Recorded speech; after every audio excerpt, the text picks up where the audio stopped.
Rồi.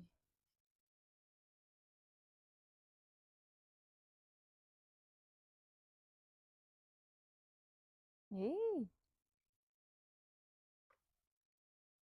Ôi.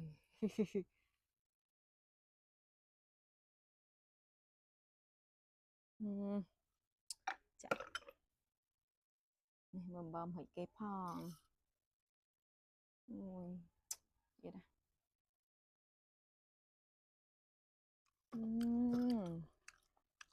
Sốt ngay nữa.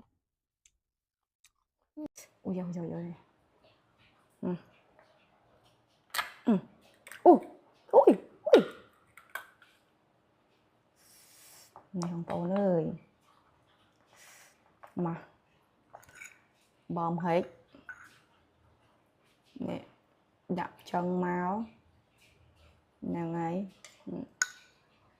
Mà hụt nhầm tặng ọc nè. Đây á, nó xem. Yên ta.